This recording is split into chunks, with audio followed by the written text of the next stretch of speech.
एक गांव में एक लकड़हारा अपनी बीवी और बच्चों के साथ रहता था। वो बहुत गरीब था और उसका घर भी बहुत पुराना था।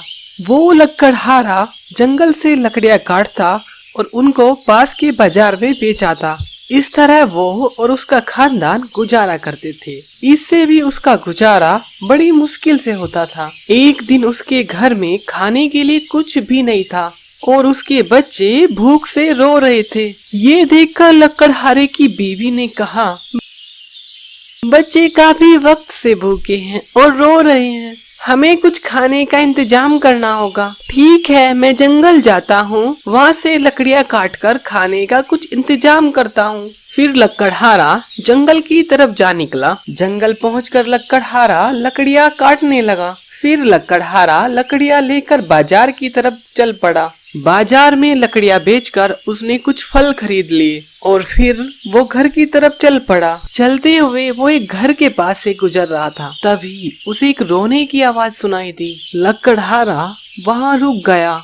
रोने की आवाज सुनकर उसे परेशानी होने लगी। तब फिर लकड़हारे ने घर के अंदर जाकर देखा तो वहाँ एक बच्चा रो रहा था और उसके घर में भी कोई और नहीं था। लकड़हारा उसके पास गया और उससे पूछा, बेटा तुम रो क्यों रहे हो?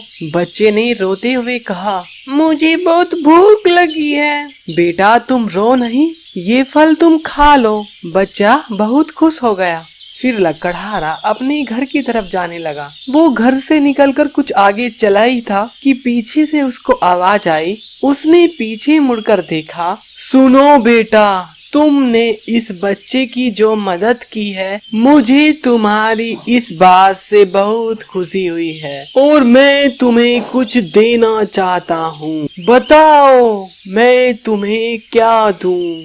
तब लकड़हारे ने कहा, मेरे घर में कल से मेरे बीवी और बच्चे भूखे हैं। अगर उनके लिए कुछ खाने को मिल जाता तो बहुत अच्छा होता। मैं तुम्हें दुआ देता हूँ कि तुम्हारा घर हमेशा खानों की चीजें से भरा रहे। फिर लकड़हारा खुशी खुशी अपने घर की तरफ चल पड़ा और फिर लकड़हारे ने अपने घर जाकर देखा, उसके बच्चे खाना खा रहे हैं और उसका घर भी फलों से भरा हुआ है। ये सब देखकर लकड़हारा बहुत खुश हुआ और उस दिन के बाद से उसे कभी किसी चीज की कमी नहीं हुई।